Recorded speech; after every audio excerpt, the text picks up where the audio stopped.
네, 안녕하세요, 자매님들. 오늘 제가 나누려고 하는 말씀은요, 시편 84편 말씀입니다. 주제는 주의 집에 거하는 자들은 복이 있나니라는 말씀입니다. 주의 집에 거하는 자들은 복이 있나니라는 말씀입니다. 지금 저는 지난주에 말씀드린 대로 성경 교육센터가 이제 완공이 돼가지고요, 그 방학 맞아서 학생들 특별히 이번에 대학교 들어가는 고3 학생들 이렇게 불러서 함께 성경을 공부하고 있거든요. 지금 상황이 이렇습니다. 사진 제가 준비했는데, 이렇게 아이들 이렇게 불러가지고요. 같이 공부하고 있고, 맨 밑에 오른쪽의 사진은 오늘 아침에 찍은 건데요. 여기가 산이라서요. 1200m에 있거든요. 그래서 어제 마침 비가 와가지고 어제 밤새 내내 비가 조금씩 내렸어요. 그래서 이제 안개가 이렇게 멋있게 꼈습니다. 지금 제가 지금 여기에 지금 와 있는 겁니다. 지금 여기서 말씀을 드리고 있습니다. 현장감을 좀 전달해 드리고 싶어서 사진을 준비했습니다. 그래서 지금 그 공부하는 그 방에서 지금 제가 말씀을 나누고 있거든요. 시편 84편 1절에서 4절 제가 읽겠습니다. 만군의 여호와여 주의 장막이 어찌 그리 사랑스러운지요. 내 영혼이 여호와의 공정을 사모하여 쇠약하며 내 마음과 육체가 생존하시는 하나님께 부르짖나이다. 나의 왕 나의 하나님 만군의 여호와여 주의 제단에서 참새도 제 집을 얻고 제비도 새끼둘 보금자리를 얻었나이다. 주의 집에 거하는 자가 복이 있나이다. 저희가 항상 주를 찬송하리이다. 셀라. 오늘 말씀의 주제는 주의 집에 거하는 자가 복이 있다라는 것입니다. 우리가 세상을 살아가다 보면 참 많은 일들이 일어나는 것 같습니다. 어떤 일 중에는 참 저희 마음에 들고 또 저희가 대하기가 편하고 마음도 편하고 그런 일들도 있지만 어떤 일들은 참 저희 마음을 곤란하게 하고 힘들게 하고 어렵게 하고 평안을 앗아가고 괴로움을 가져다 주고 하는 일들도 있는 것 같습니다. 근데 오늘 시편 84편에서 보듯이 이 시편 기자는 만군의 여호와여 주의 장막이 어찌 그리 사랑스러운지요 내 영혼이 여호와의 궁정을 사모하여 쇠약하며 라고 말합니다. 오늘은 주의 장막 또 여호와의 궁정이라고 불리는 하나님의 집에 대해서 교제를 하려고 합니다. 하나님의 집에 가면 하나님이 계시죠.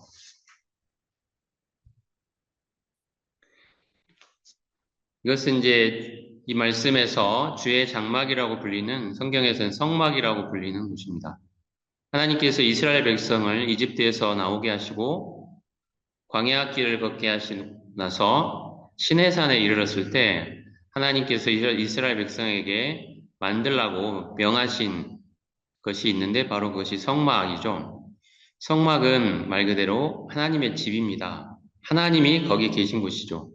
여기 그림에 보듯이 지금 불기둥이 있는데요. 바로 이곳에 하나님의 임재가 있다는 뜻입니다. 하나님이 여기에 임재하신다. 여기에 거하신다.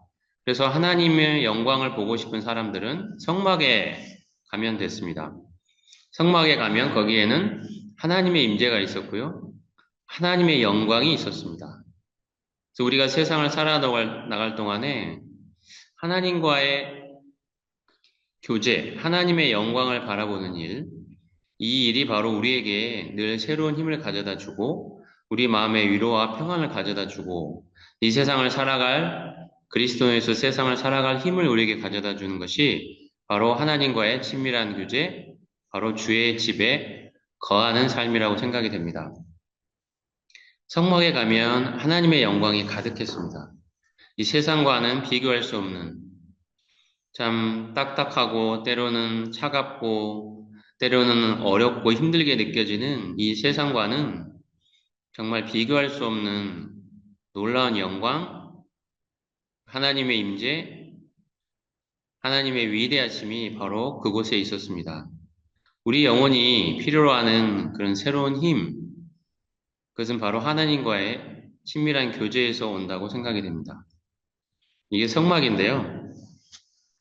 조금만 자세히 보면 먼저 성막문이 있고 이 성막문을 통과해서 안으로 들어가면 뜰이 있습니다. 여기에서 번제로 드릴 제물을 잡았습니다. 그리고 제물을 잡아서 번제단에서 불로 태워서 하나님께 드렸죠.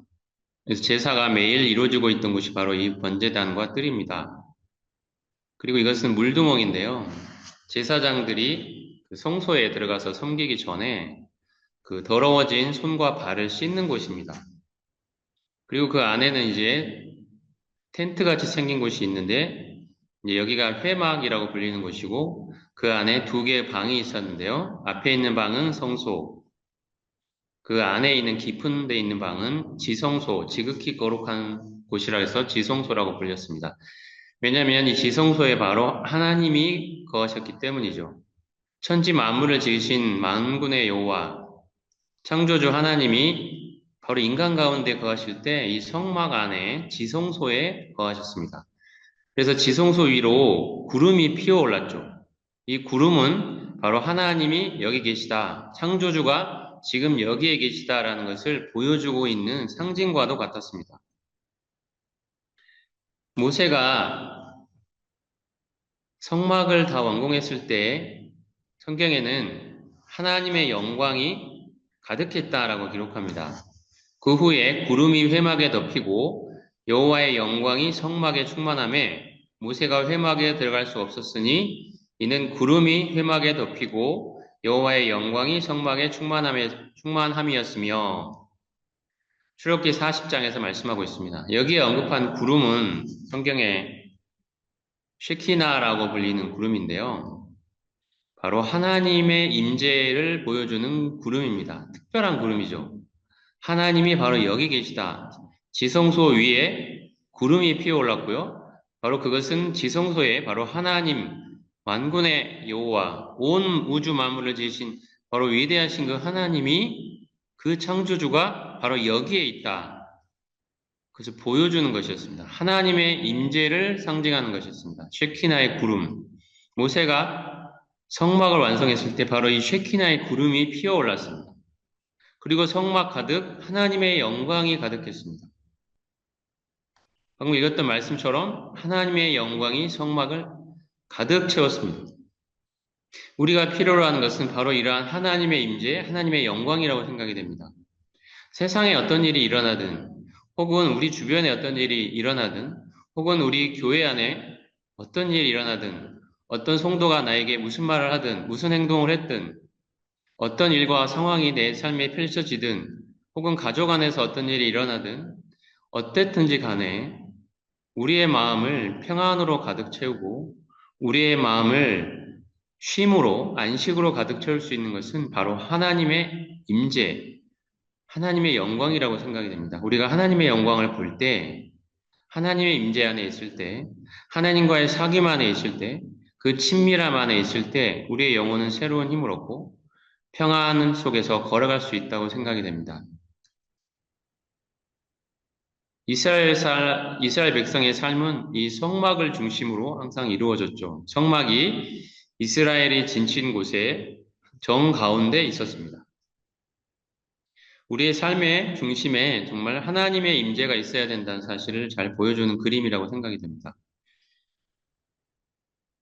구름이 성막 위에 떠오를 때는 이스라엘 자손이 그 모든 행하는 길에 앞으로 발행하였고 구름이 떠오르지 않을 때에는 떠오르는 날까지 발행하지 아니하였으며 여기에 언급한 구름도 쉐키나의 구름이죠. 하나님의 임재의 구름입니다.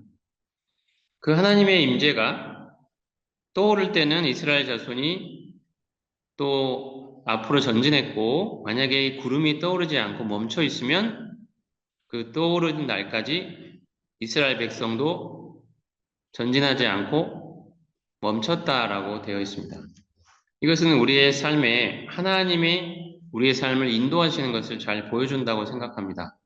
우리가 걷는 걸음걸음 하나하나가 바로 하나님의 인도하심 속, 하나님과의 교제 속에서 걸어간다는 것이죠. 하나님이 멈추라고 하면 멈추고 내 욕심을 부리지 않고 또 하나님이 이 상황을 받아들이라고 하시면 그 상황을 받아들이고 또 하나님이 앞으로 전진하라고 하시면 전진하고 한 발짝 한 발짝씩 욕심 부리지 않고 하나님의 인도하심을 따라서 하나님 내 삶이 왜 이래요? 이렇게 말하지 않고 하나님이 여기에 멈춰라 하시면 그곳이 마음에 들지 않아도 멈추고 또 하나님이 이제 앞으로 나아가라 하시면 저는 나아갈 준비가 안 돼 있는데요. 저는 앞으로 지금 진행할 그런 상황이 아닙니다라고 고집부리지 않고 하나님이 가라고 하시면 또 잠잠하게 순순하게 떠납니다. 이것이 이스라엘의 삶이었죠.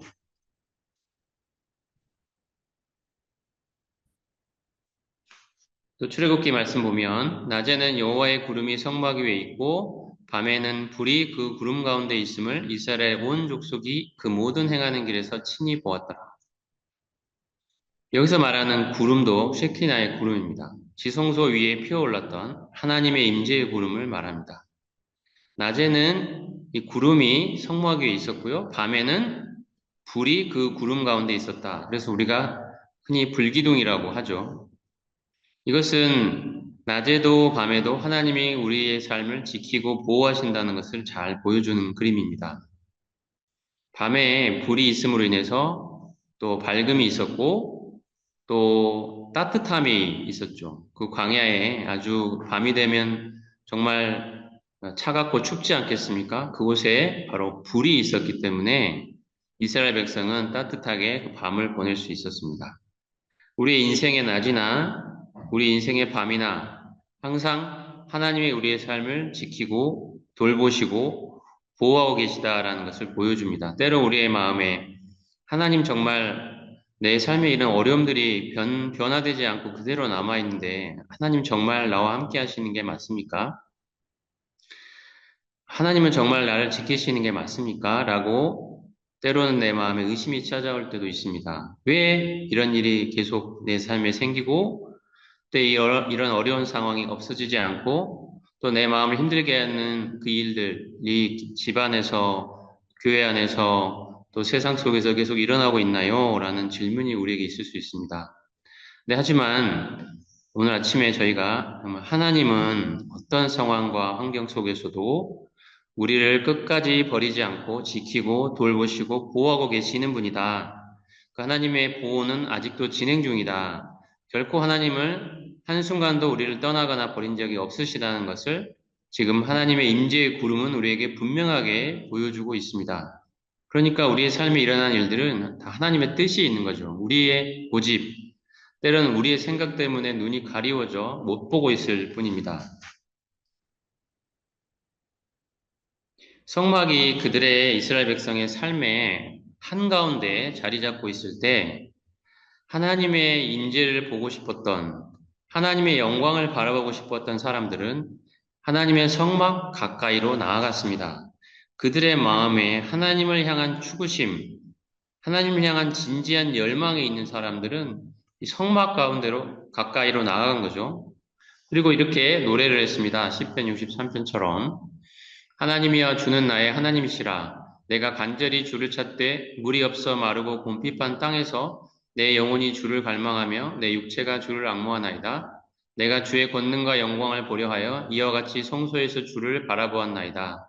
주의 인자가 생명보다 나음으로 내 입술이 주를 찬양할 것이라.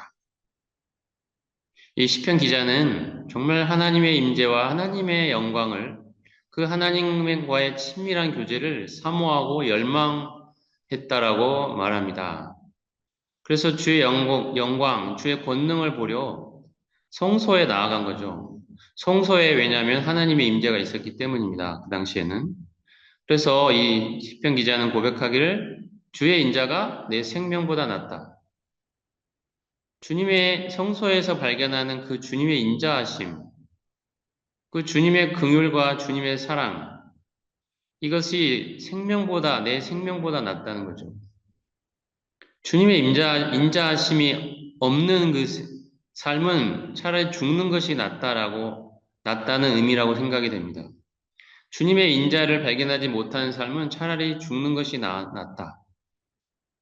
왜냐하면 내 삶을 지탱하고 내 삶을 살아나게 만드는 그 힘은 주님의 인자하심으로부터 나오기 때문에 주님의 인자하심은 내 생명보다 나은 것입니다. 이렇게 고백하고 있습니다. 성도님 여러분, 자매님 여러분들, 오늘 자매님들께서는 삶에서 정말 하나님과의 친밀한 교제로부터 하나님과의 그 개인적인 교제로부터 오는 그 인자하심을 늘 발견하고 계십니까? 그리고 이 인자하심이 내 생명보다 낫다라고 고백하고 있습니까? 주님의 인자하심을 의지하지 않고 내 생각과 내 경험, 내 지식 이런 것들을 앞세우고 또 하나님께 강요하고 있지는 않습니까? 하나님 내 삶은 이래야 합니다. 저는 이러한 찬사를 받아야 될 사람입니다. 저는 이러한 인정을 받아야 될 사람인데 왜 그렇지 못하나요? 라고 하나님께 따지고 있지는 않습니까? 저희가 잠잠하게 내 마음을 내려놓고 성소 가까이에 가서 하나님의 임재를 바라볼 때 우리의 영혼은 주님의 인자하심으로 인해 정말 놀라운 평안과 기쁨 속에서 우리의 삶을 나갈 힘을 얻을 수 있을 것입니다. 성막과 관련해서 또 이스라엘 백성들은 이렇게 고백했습니다. 시편 84편이죠. 만군의 여호와여 주의 장막이 어찌 그리 사랑스러운지요. 내 영혼이 여호와의 궁정을 사모하여 쇠약하며 내 마음과 육체가 생존하시는 하나님께 부르짖나이다. 주의 장막이 어찌 그리 사랑스러운지로 고백합니다. 하나님의 임재와 하나님의 영광이 있는 그 주의 장막은 정말 사랑스럽고 내가 사모할 대상이다라고 말합니다. 하나님과의 친밀한 사귐은 정말 내 영혼이 바라고 원하고 갈망하는 것이다.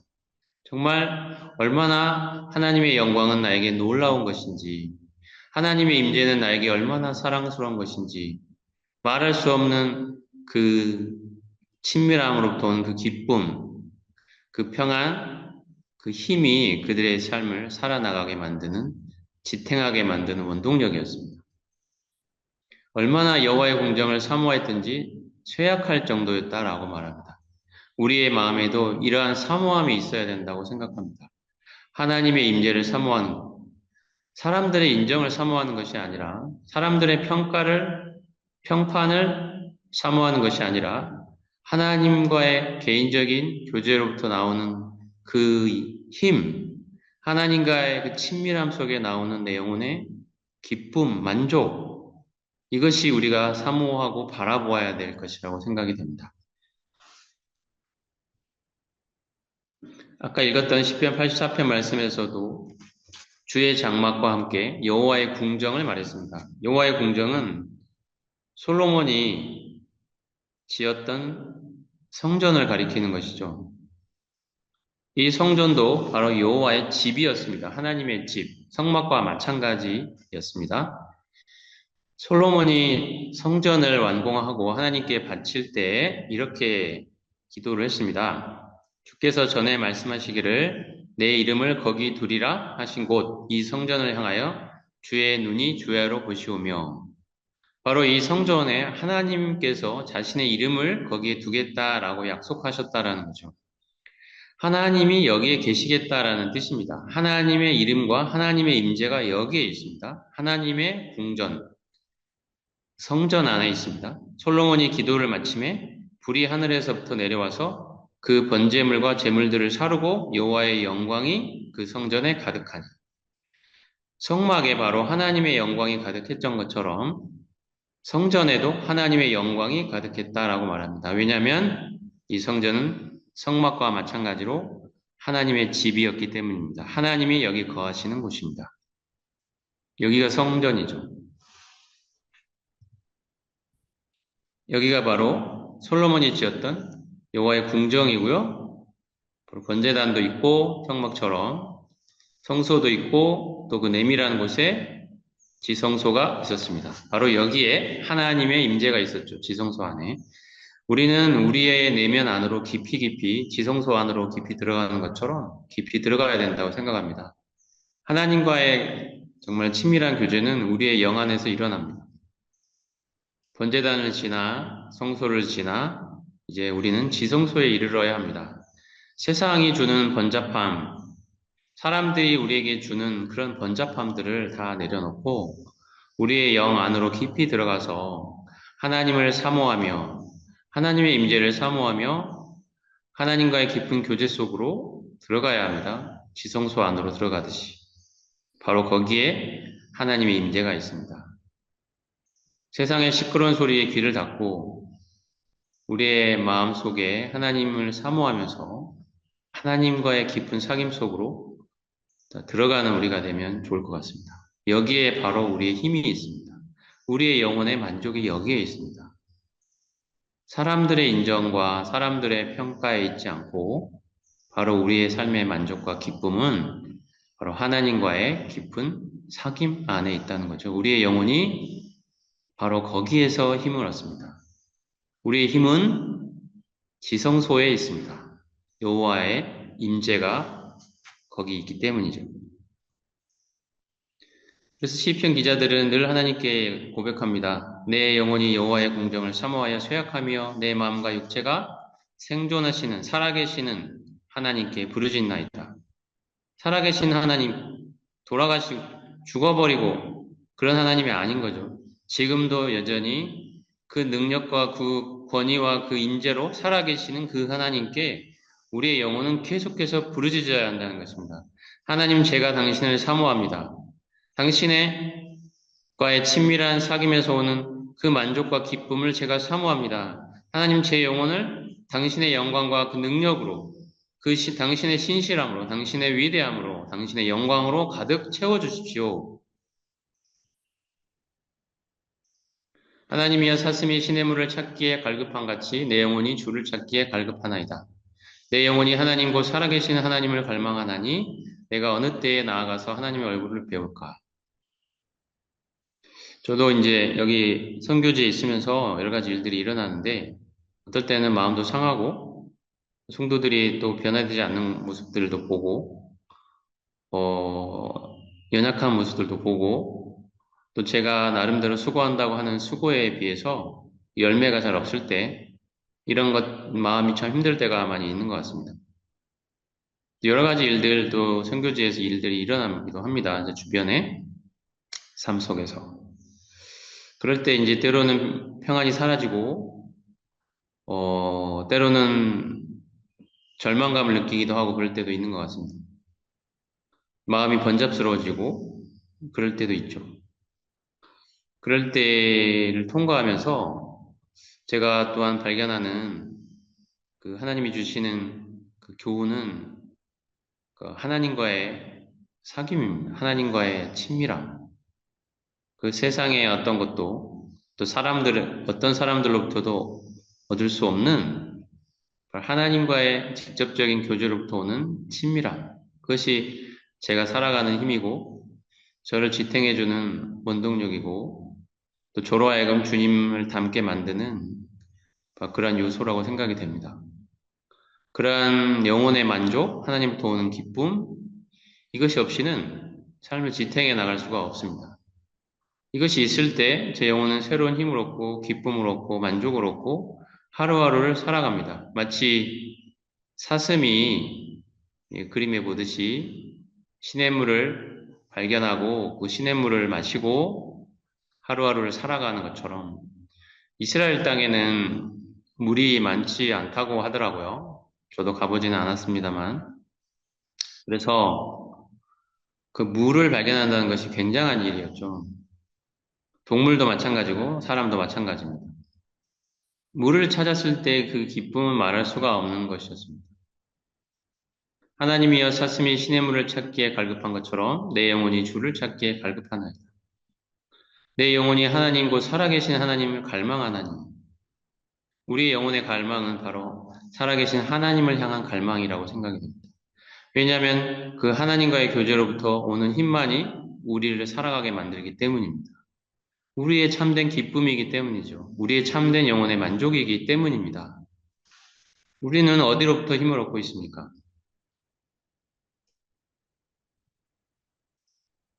예레미야 2장 13절에도 하나님이 백성들의 죄를 두 가지를 지적하시면서 하셨던 말씀이 그들이 생수의 근원되는 나를 버렸다라고 말씀하셨습니다.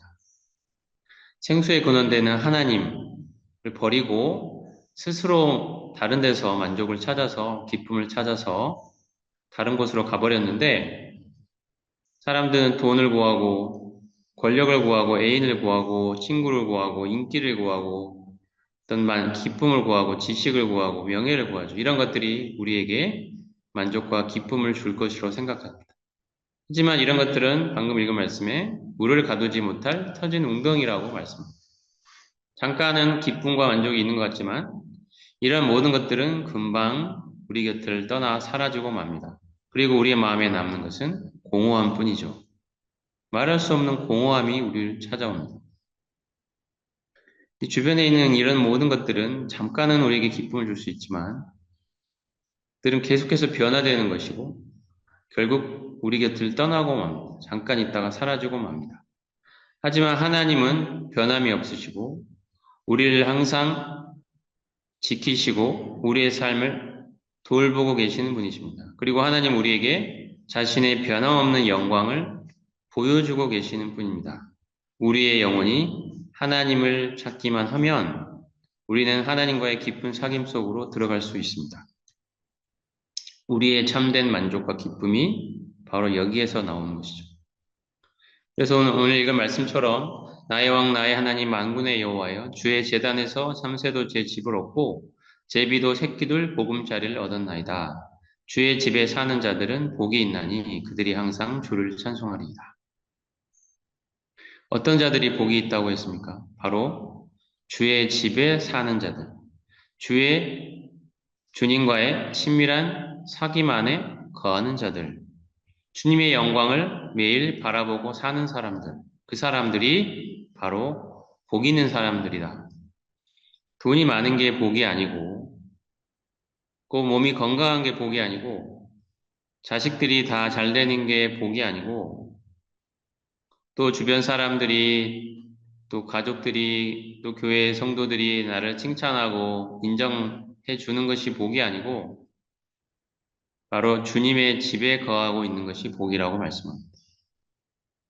성도님들 마음속에 바로 이러한 주님과의 사귐으로부터 오는 그 힘, 그 위로, 그 평안을 얻고 계십니까? 마치 참새가 자기 집을 얻고 그 안에서 평안과 안식을 누리는 것처럼 제비가 자기 새끼들 보금자리를 얻고 그 안에서 안식과 평안을 누리고 있는 것처럼 우리도 주의 제단에서 주의 장막에서 주의 궁정에서 영혼의 안식, 영혼의 기쁨, 영혼의 만족을 얻고 계시냐는 것입니다. 그래서 오늘 말씀의 주제는 주의 집에 거하는 자가 복이 있다라는 것입니다. 성도님들은 이러한 복을 누리고 계십니까?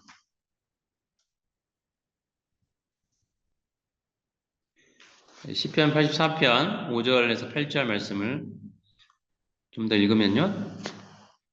주께 힘을 얻고 마음에 시온의 대로가 있는 자는 복이 있나이다. 저희는 눈물 골짜기로 통행할 때에 그곳으로 많은 샘의 곳이 되게 하며 이른 비도 은택을 입히나이다. 저희는 힘을 얻고 더 얻어 나아가 시온에서 하나님 앞에 각기 나타나리이다. 만군의 하나님 여호와여 내 기도를 들으소서. 야곱의 하나님이여 귀를 기울이소서. 아까 읽었던 시편 84편 1절에서 4절 말씀에 이어서 방금 읽은 5절에서 8절에서는 시온의 대로, 그 마음에 시온의 대로가 있는 자에 대해서 언급하고 있습니다. 그 사람이 복이 있다라는 것이죠. 시온의 대로란 뭘 말하는 걸까요? 이 그림은 시온 산을 보여주고 있는데요. 이 그림의 아랫부분은 처음에 다윗이 그 산지에 지었던 다윗성입니다. 다윗성. 다윗성인데 그 뒤에 솔로몬이 그 윗부분에 성전을 짓고 좀 더 성을 확장을 했죠. 그래서 이 성전이 있는 이 성 전체를 시온이라고 불렀습니다. 혹은 시온산 이렇게 불렀습니다. 왜냐하면 산지에 이제 지었으니까. 그래서 이 시온산은 바로 하나님의 성전이 있는 곳을 가리키는 그런 말이 됐습니다. 시온산 하면 바로 하나님의 성전이 있는 곳을 가리키는 말이구나 라고 이해할 수 있습니다. 그래서 시온의 대로라는 건 뭘까요? 시온의 대로. 대로라는 것은 큰 길이죠. 시온의 대로는 시온산으로 올라가는 큰 길을 말하는 것입니다. 오늘날 사진을 찍어보면, 오늘날 이게 사진인데요. 예루살렘으로 올라가는 큰 고속도로 사진입니다. 이 길로 쭉 따라 올라가면 바로 저 위에 예루살렘이 저 언덕배기 위에 있습니다. 이 고속도로가 참 뻥하게 시원하게 뚫려 있죠. 시온의 대로는 바로 이와 같은 고속도로 같은 그런 것을 가리키는 말입니다. 그 하나님과 나 사이에 어떤 막힘도 없이 어떤 방해물도 없이 뻥 뚫려 있는 그런 하나님과의 그런 직통 교제를 말하는 것이죠. 하나님과의 어떤 방해물도 없이 친밀하게 교제를 나누고 있는 상태를 가리키는 것이 시온의 대로라고 말하고 있습니다. 하나님의 임재와 영광이 있는 그 시온산으로 바로 아무런 방해와 장애 없이 올라갈 수 있는 크고 큰 그런 길을 가리키는 거죠. 내 마음 안에, 내 영 안에 참 만들어져 있는 하나님과의 그 친밀한 사귐, 그것을 가리키는 것이 시온의 대로입니다. 그래서 오늘 말씀에 주께 힘을 얻고 그 마음에 시온의 대로가 있는 자는 복이 있다라고 말씀하고 있습니다. 우리의 힘은 바로 이 시온의 대로에서 옵니다. 우리와 하나님 사이에 길이 꽉 막혀 있고 여러 가지 번잡한 걱정과 염려, 또 사람들의 어떤 말 이런 것들을 들어가지고 마음에 찾아오는 그런 불편함과 때로는 걱정, 불쾌함, 또 때로는 분노, 여러 가지 것들이 내 마음을 번잡스럽게 하고 있는데 이런 것들은 나와 하나님 사이의 교제를 방해하는 방해물들이죠. 대로가 아니라 이제는 꽉 막힌, 차로 꽉 막힌 그 러시아의 서울의 그 강변북로, 올림픽대로 뭐 이런 길들을 통과할 때 그 느낌일 것입니다. 주말에 차를 끌고 나왔을 때 바로 그 도로들을 통과할 때 꽉 막혀가지고 1시간이고 2시간이고 꽉 막혀서 진행하지 못하는 그런 답답한 그런 도로가 아니라 뻥 뚫려 있는 어떤 장애물과 방해도 그 사이에 없는 하나님과 나 사이에 정말 친밀하고 친밀한 그 사귐을 가리키는 것이 시온의 대로입니다. 우리가 어떤 영혼의 만족과 기쁨을 필요로 할 때면 시온의 대로로 나아가면 바로 하나님과 가까이 바로 나아갈 수 있어서 하나님으로부터 바로 내가 원하는 그 위로와 만족과 기쁨을 얻어낼 수 있습니다. 왜냐하면 마음에 시온의 대로가 있기 때문이죠. 그래서 시온의 대로가 있는 자는 복이 있다. 우리의 참된 복은 바로 여기에 있다라고 말씀합니다. 자매님 여러분들 마음에 지금 시온의 대로가 있으십니까?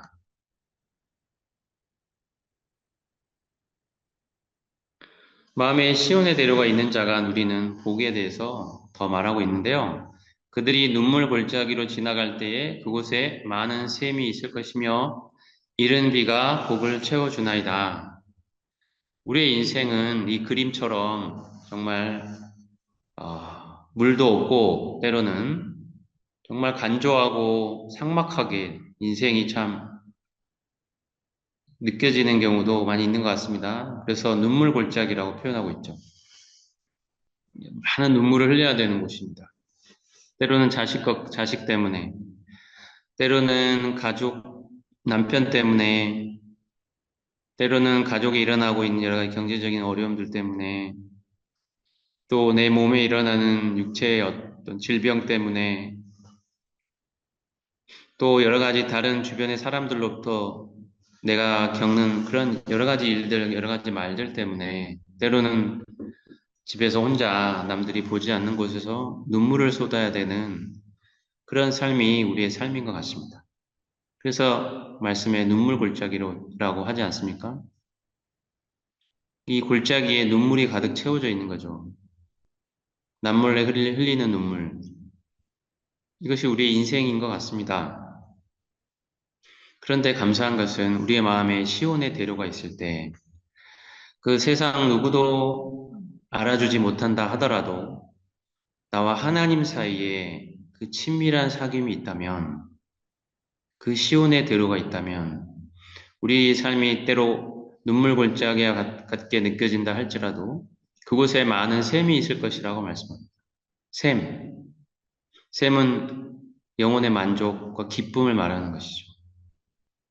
이른 비가 복을 채워주나이다. 하나님의 은혜의 비가 우리의 심령을 가득 채워주실 것입니다. 우리가 필요로 할 때 내리는 그 가뭄의 단비처럼 우리의 영혼을 하나님의 은혜의 비로 가득 채워주실 것입니다. 우리의 마음에 시온의 대로가 있을 때. 바로 여기가 그 옛날 예루살렘을 상상해서 그린 그림인데요. 이것이 바로 시온이죠. 하나님의 성전이 있는 곳, 하나님의 영광이 있는 곳, 하나님의 임재가 있는 곳, 바로 여기가 시온입니다. 그들은 힘을 얻고 더 얻어 나아가 시온에서 하나님의 앞에 각기 나타나리이다. 우리는 어디에서 나타나야 할까요? 우리는 세상에서 우리 자신을 나타내야 할까요? 그렇지 않습니다. 오늘 말씀에 보면 시온에서 하나님 앞에 우리는 나타나야 합니다. 우리가 나타나야 할 곳은 바로 하나님의 임재가 있는 시온입니다. 다른 세상의 어떤 곳이 아니죠. 세상의 인정도 아니고 사람들의 평판도 아닙니다. 하나님 앞에 우리는 나타나야 합니다. 시온에서 하나님의 영광에 가까이 나아가야 합니다.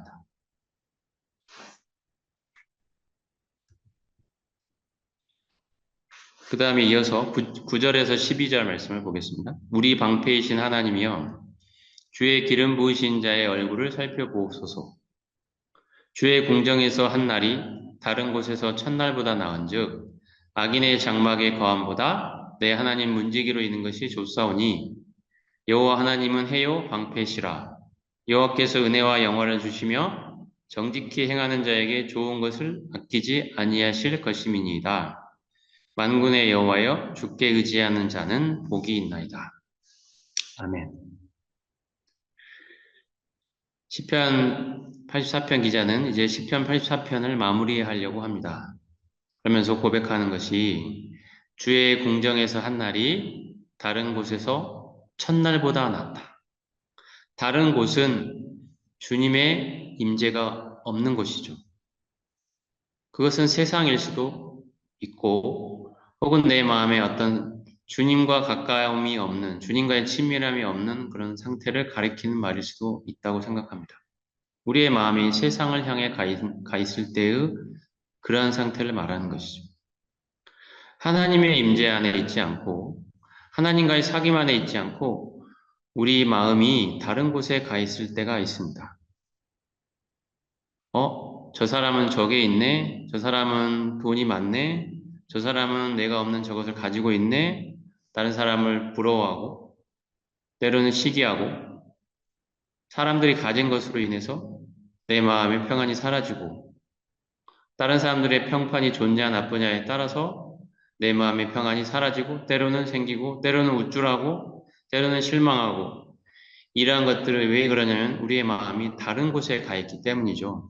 주의 궁정에 있는 곳이 있지 않기 때문이라고 생각합니다. 하지만 우리의 마음이 주의 궁정에 있을 때, 주님과의 사귐 안에 있을 때, 주님과의 친밀함 안에 있을 때 거기에서 얻는 내 영혼의 만족과 기쁨은 그 어떤 것과도 비교할 수 없다는 것입니다. 정말 주님을 믿고 난 뒤에 주님을 조금씩 더 알아가면서 제 자신도 가장 중요하게 깨달은 것이, 가장 중요하게 여기고 있는 것이 바로 주님과의 친밀함이라고 생각이 됩니다. 그 사역의 어떤 열매도 또 내가 세상에서 얻을 수 있는 어떤 성공도 어떤 평판도 어떤 인정도 결코 주님이 주시는 주님의 임재로부터 나오는 그 내 영혼의 만족, 그 기쁨, 평안과는 결코 비교할 수가 없습니다. 그 만족은 그 어떤 것도 나에게 줄 수 없는 그런 만족과 기쁨입니다. 정말 이것을 경험하고 나면 다른 어떤 것들은 눈에 차지도 않고 들어오지도 않습니다. 성도님들, 우리 말씀에 있듯이 정말 주님과의 공정에서 한 날이 다른 곳에서부터 첫날보다 낫다고 정말 고백하고 있습니까? 정말 이러한 기쁨과 만족을 누리고 있습니까? 악인의 장막의 거함보다 내 하나님 문지기로 있는 것이 좋소. 세상으로부터 어떤 영광을 얻고 인정을 받는다 하더라도 그것은 아무 의미가 없다는 것입니다. 하나님 문지기로 있다 하더라도 하나님과의 임재에 가까이 있다면 그것이 우리 영혼의 행복이고 기쁨입니다.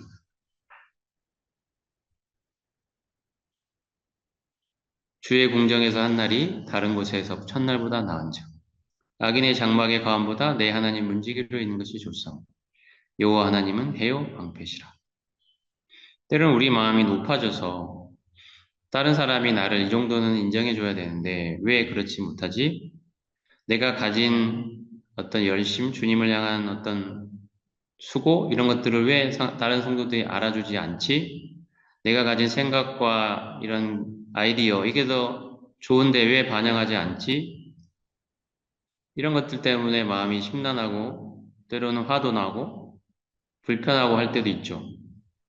하지만 이 모든 것들은 정말 하나님과의 임재로부터 나오는 그 기쁨에 비하면 정말 아무것도 아닌 것들이고 정말 우리의 마음에서 1분 1초도 간직하지 말아야 될 것이라고 생각합니다.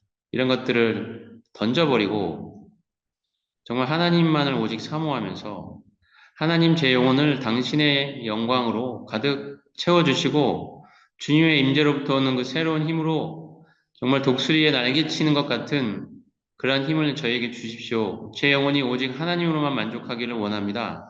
그 어떠한 것도 저에게 진정한 만족을 줄 수 없음을 제가 고백합니다. 하나님만 저의 만족과 기쁨이십니다. 제가 하나님만으로 만족하기를 원합니다. 하나님, 제 영혼을 당신의 영광과 임재로부터 오는 기쁨과 만족으로 가득 채워주십시오. 우리가 그 기쁨, 그 만족을 얻기만 한다면 우리는 분명히 이렇게 고백할 것입니다. 주의 궁정에서 한 날이 그 어떠한 곳에서의 첫날보다 낫다. 네, 오늘 말씀을 이제 정리하겠습니다. 주의 집에 거하는 자들은 복이 있다. 이런 말씀으로 저희가 오늘 말씀을 봤는데요. 성도님들, 자매님들, 그러한 삶 속에서 정말 주님의 영광, 주님의 임재로부터 오는 그 영혼의 만족, 영혼의 기쁨을 누리시면서 매일매일 주님과 동행하는 그러한 모든 자매님들이 되셨으면 좋겠습니다. 저도 여기 사역지에서 늘 마음에 원하고 소망하는 것은 다른 어떠한 것보다도 어떤 열매 이런 것들에 마음이 가면 마음이 힘들어질 때가 많은데요. 어떤 결과 이런 게 아니라 하나님으로부터 오는 하나님의 임재로부터 오는 하나님과의 사귐으로부터 오는 그 만족과 기쁨 이것을 늘 사모하면서 열망하면서 살고자 하는 마음이 있습니다. 모든 자매님들의 마음속에도 이러한 동일한 열망이 있으시다고 생각합니다. 하나님께서 자매님들의 삶을 이렇게 축복해 주시기를 바랍니다. 기도하겠습니다.